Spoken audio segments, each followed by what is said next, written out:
Assalamualaikum warahmatullahi wabarakatuh. Perkenalkan, nama saya Sheila Budiawati dengan NIM 246044, Prodi Pendidikan Bahasa Indonesia, Angkatan 2024B.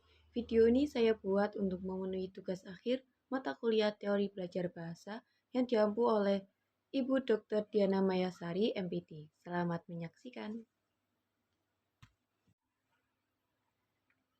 Nah, teori yang akan saya bahas adalah teori humanisme yang dicetuskan oleh Abraham Maslow yang merupakan psikolog humanistik Amerika, terkenal pencetus teori hierarki kebutuhan atau piramida Maslow yang berfokus pada potensi dan aktualisasi diri manusia. Harold Maslow, tempat tanggal lahir di Brooklyn, New York, 1 April 1908, anak sulung dari 7 bersaudara, orang tua imigran Yahudi dan Rusia. Masa kecilnya digambarkan sepi dan tidak bahagia. Pendidikan awalnya belajar hukum, lalu beralih ke psikologi, meraih gelar sarjana pada tahun 1930, magister 1931, dan doktor 1934 di bidang psikologi dari University of Wisconsin di bawah bimbingan Harry Harlow. Humanisme atau humanistik berasal dari kata human atau al-insa yang berarti manusia. Humanisme sangat menekankan isi dan proses belajar yang berfokus pada manusia. Teori ini lebih tertarik pada ide belajar dalam bentuk yang paling ideal. Isme adalah ideologi yang menekankan perhatian pada manusia dan nilai-nilai kemanusiaan, berusaha memahami kehidupan dari sudut pandang optimistik terkait sifat alami manusia. Humanisme lebih menyoroti perkembangan kepribadian manusia, yaitu bagaimana individu membangun diri untuk melakukan hal-hal positif. Maslow mengembangkan teori hierarki kebutuhan manusia yang terkenal yang mencakup 5 jenis kebutuhan.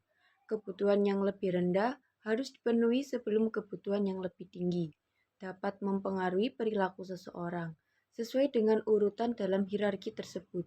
Dengan demikian, Maslow memiliki gagasan bahwa manusia dimotivasi oleh sejumlah kebutuhan dasar yang bersifat sama untuk seluruh spesies, tidak berubah dan berasal dari sumber genetik atau naluriah.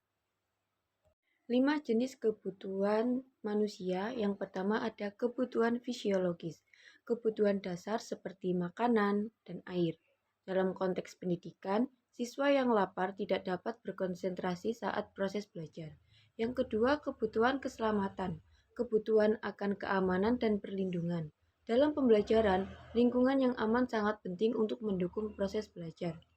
Yang ketiga, kebutuhan cinta dan kasih sayang. Kebutuhan untuk merasakan cinta dan diterima. Hubungan yang baik antara guru dan murid dapat meningkatkan motivasi belajar. Yang keempat, kebutuhan penghargaan. Keinginan untuk dihargai dan memiliki rasa percaya diri. Pencapaian dalam belajar dapat meningkatkan rasa harga diri siswa. Yang kelima, kebutuhan aktualisasi diri. Pencapaian tertinggi dalam pengembangan potensi individu.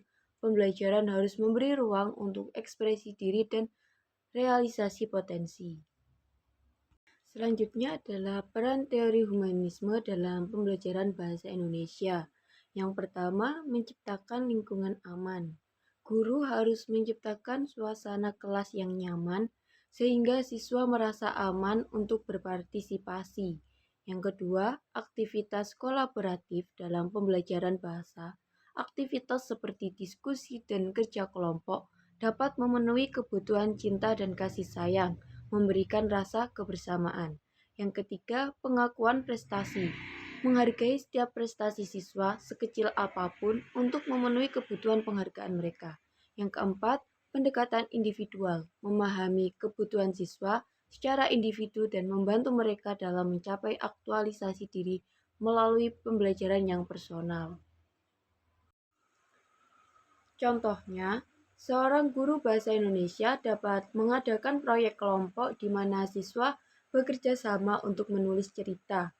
Hal ini membantu siswa memenuhi kebutuhan cinta, kasih sayang, dan mengasah kemampuan bahasa mereka. Nah, dalam mengajarkan puisi, guru bisa memberikan ruang bagi siswa untuk mengungkapkan diri atau mendukung kebutuhan aktualisasi diri mereka. Kesimpulan dari teori humanisme adalah Abraham Maslow, psikolog humanistik, mengembangkan teori hierarki kebutuhan yang fokus pada potensi dan aktualisasi diri manusia. Teori ini mencakup 5 tingkatan: fisiologis, keselamatan, cinta, penghargaan, dan aktualisasi diri. Dalam pembelajaran bahasa Indonesia, guru dapat menciptakan lingkungan aman, melakukan aktivitas kolaboratif, menghargai prestasi siswa, dan memahami kebutuhan individu. Contohnya, proyek kelompok untuk menulis cerita dan memberi ruang untuk ekspresi diri melalui puisi membantu siswa mencapai potensi mereka. Sekian video yang saya buat, semoga bermanfaat. Saya akhiri. Wassalamualaikum warahmatullahi wabarakatuh. Terima kasih.